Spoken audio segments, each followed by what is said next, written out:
Shalom, Chaverim. Let's continue our study of Matthew with chapter 6.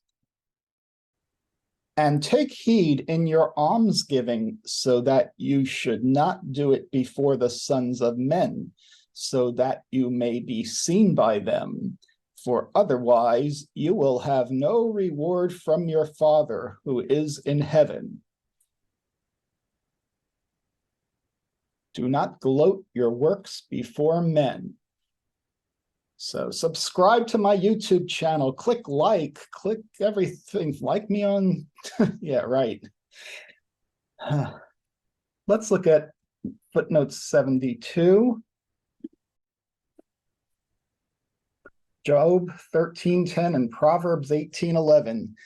Yeshua teaches that giving must be done anonymously if one expects a reward from heaven, opposite to what most religions teach, where it is popular to receive public recognition for parting with one's cash. Those who earn recognition from their peers for giving gifts have already received their reward from their peers and receive nothing from heaven. This teaching does not make Yeshua popular among the rich religious leaders, as he has exposed their trump card that offers the rich some spiritual rewards for supporting their religion. Yeah, you don't want rich religious leaders. They are meant to live according to their means. Even though there are expenses in 501c3 funding, yeah, that is a voluntary contribution for those who partake of the services. Job 13:10. Surely he will rebuke you if secretly persons you show partiality. Proverbs 18:11. Wealth is of the rich man, city, his strong and like a wall high in his own esteem. Let's look at that word for esteem. In his imagination, in his conceit. Wow, look at that. That's the word that is being used here. Not Yah's esteem, man's esteem. Before destruction is haughty the heart of a man, and before honor, humility. Good Proverbs there. Therefore, when you do almsgiving, you should not sound a trumpet before you, as do the hypocrites in the assemblies and in the marketplaces, so that they be praised by the sons of men. And truly I say to you, they have received their reward. So trumpet is for the Feast of Trumpets, which is coming up soon. 3, but whenever you do almsgiving, you should not reveal what your left hand does to your right hand. Yeah, my left hand has no idea what my right hand does. Do not gloat your works before men. Good advice. So that your almsgiving might be in secret, and your Father who sees in secret, he will reward you in the open. Yeah, I do like making anonymous charitable contributions, so I don't get all the junk mail asking for more. And whenever you pray, you should not be like the hypocrites that love to stand in the assemblies and on the corners of the marketplaces to pray that they may be visible to the sons of men. And truly, I say to you that they have received their reward. So look at today's society. Look what we're encouraging, social media popularity, and look what we're teaching our kids. Well, let's read this chapter to them so they can get their minds straight, because your reward on social media is manipulation in terms of little graphics and numbers.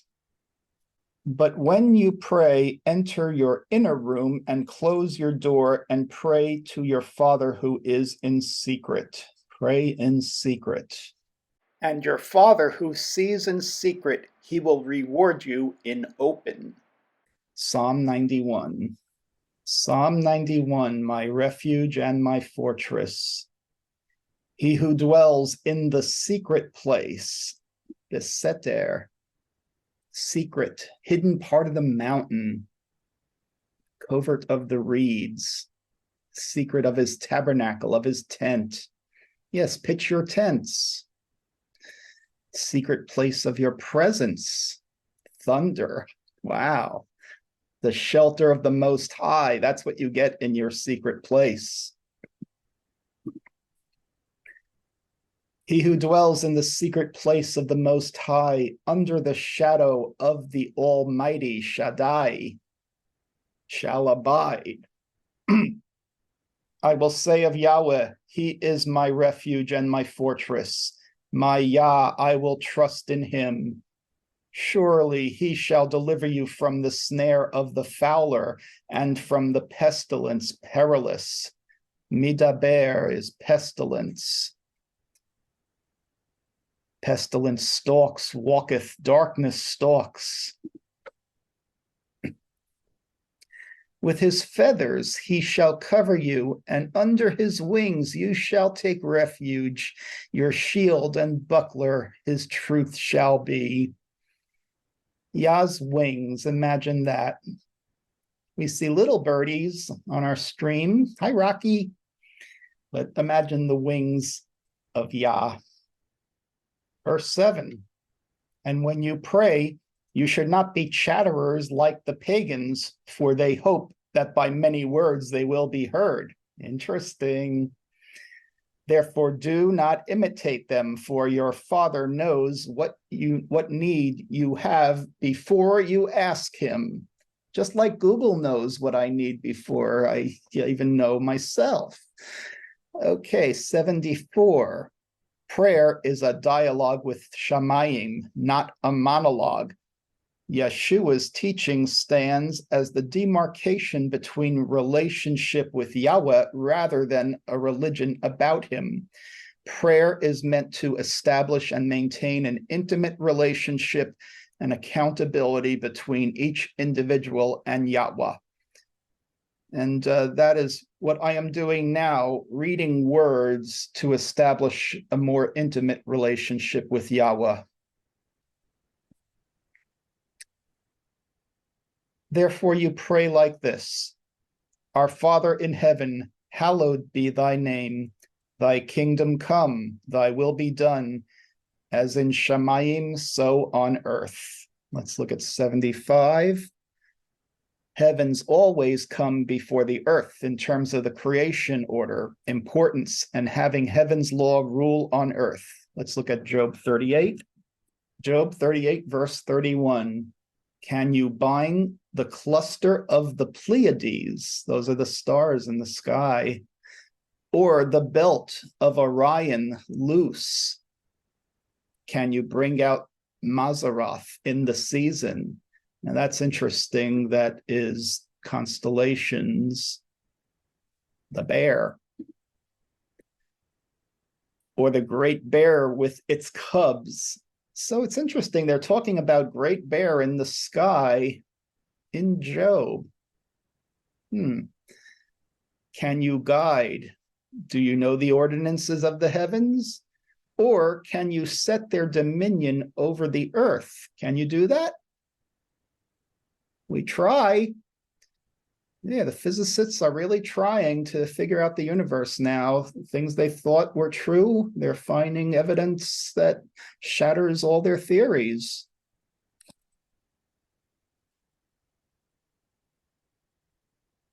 Give us the bread of our need this day. I like that phrasing. Bread of our need. Let's look at that in Aramaic. Avlan lachma desu nakana yevamana. Whoa, mana. Here is lechem for bread, and the bread of our need. And this yav mana, or yav mono, that's interesting. What is the English translation of yav mana? This day. Yom is day. Wow. So that word is day, but it's not really manna, but it's interesting to see it in the Aramaic that way. So a day of manna, that's a lesson there that you're only supposed to take what you need for the day. If you take double or triple the amount, the rest is going to rot. And that is a hard lesson these days, trusting that you have what you need each day, that you don't need to prep and overstock your shelves in fear that as long as you continue your practice with Yah, you will have what you need. Wow. So we're reading the Father's prayer. And forgive us our offenses, and we have also forgiven those who have offended us. How hard is it to forgive those who have offended you or who have had a significant impact on your life? It takes years, sometimes decades. And not bring us into trial, but deliver us from the evil one. Okay, we'll look at that. For yours is the kingdom and the power and the glory forever and ever. So we'll look at the words for glory. Let's see, what was this right before 14? Okay, Leolam, that's forever and ever. And let's see, V'sesh buchota, the Haila, Malchusa is kingdom, V'halya, V'chaila. Okay, V'chai is life. So it is the tree of life. That is glory.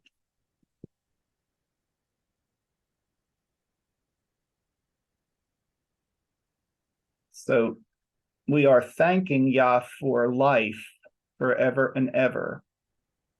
Well, think about what that means. We are going to have life forever and ever.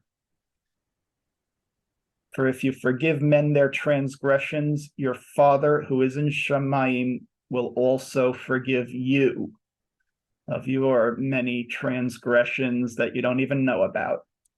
Okay, let's look at 76. Yahweh does not lead his people into temptation, but he does test and proves them. So let's see, Deuteronomy 13:3.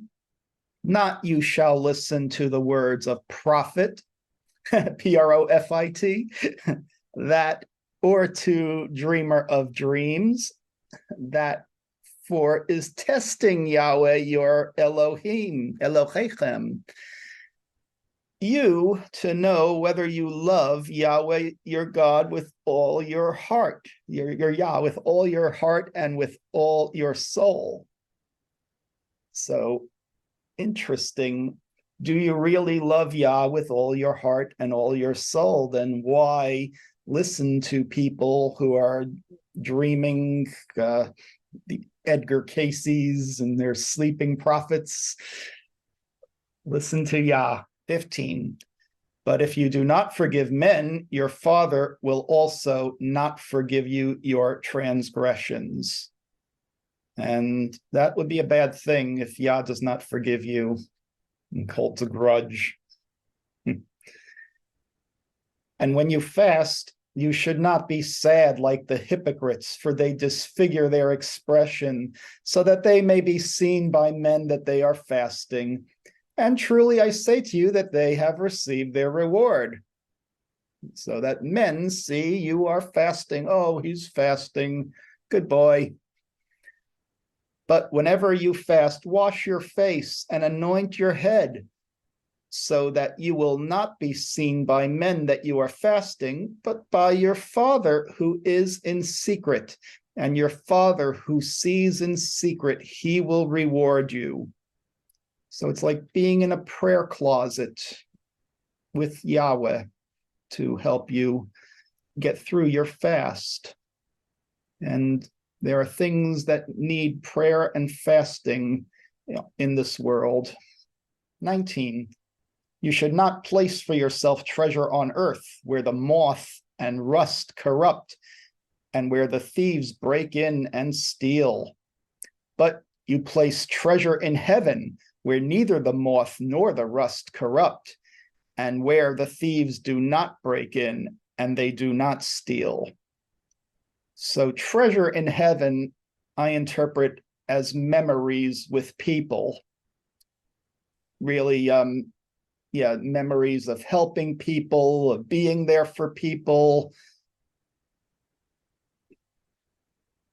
21, for where your treasure is, that there is also where your heart is. 22, the eye is the lamp of the body. If your eye, therefore, should be pure, also all your body is full of light. So what are we looking at? There's plenty to look at these days, more than when I was growing up. But if your eye should be evil, all your body will be darkness. If therefore the light that is in you is dark, how much your darkness will be. 77. The evil eye is a Hebrew idiom that means to be stingy. Earlier, Yeshua taught that one should not reveal what your left hand does to your right hand and give charity without receiving recognition back, therefore nurturing one's dependency upon Yahweh for praise rather than men. Let's look at Job 1. Job 1:7, but let's start at 6. And there was a day when came the sons of Yah to present themselves before Yahweh, and came also Hashatan among them, and said Yahweh to Hashatan, from where do you come? So answered Hashatan, of Yahweh, and said, from going to and fro on the earth, and from walking back and forth on it. And said Yahweh to Shatan, have you considered upon my servant Job that there is none like him on the earth, a man blameless and upright, one who fears Yah and shuns evil? So answered Shatan, Yahweh, and said, does for nothing fear Job Elohim? Have not you made a hedge around him and around his household and around all that he has on every side? The work of his hands you have blessed, and his livestock have increased in the land. But stretch out now your hand and touch all that he has, and not to your face, he will surely curse you. And that was the test of Job.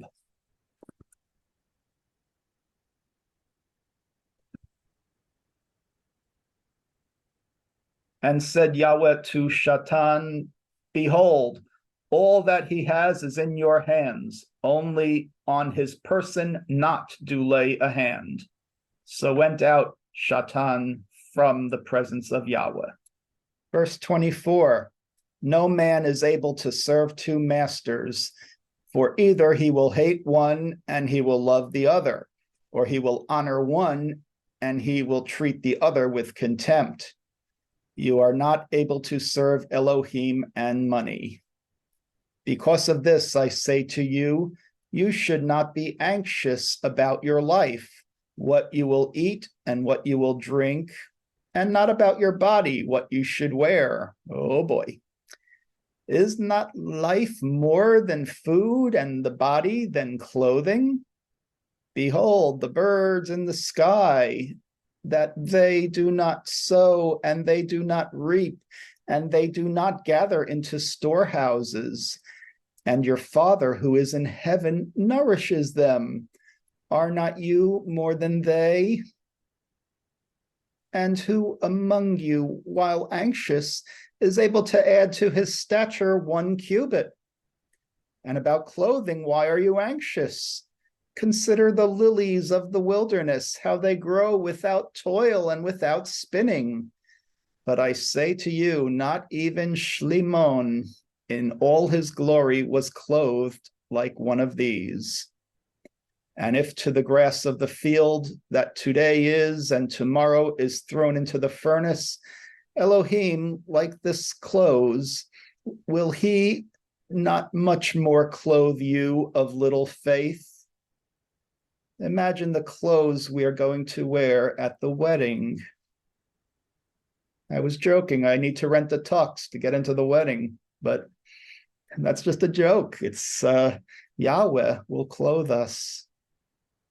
So let's look at 78, or soul. Okay, so when you see, is not your soul more than food and the body than clothing? Chew on that. Do not be anxious. Yah will take care of you. Yes, do not be anxious. Don't judge. Seek first the kingdom of Yahweh. Therefore, do not be anxious or say, what will we eat? Or what will we drink? Or what will we wear? Oh, good advice for these times. The anxiety is not productive. For all these things, the peoples of the world require, and your Father who is in heaven also knows that you require all these things. But first seek the kingdom of Elohim and his righteousness, and all these things will be added to you. Therefore, be not anxious about tomorrow, for tomorrow is anxious for itself. Sufficient for the day is its evil. Anxiety it traps people thinking about the future, and the antidote for anxiety is information and the word.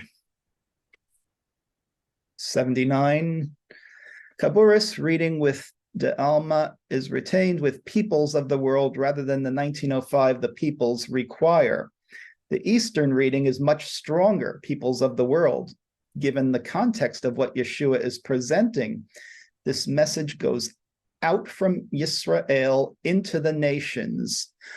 Peoples rather than the people does imply this to some degree, but the Eastern reading drives it home. So let's look at that again. 79.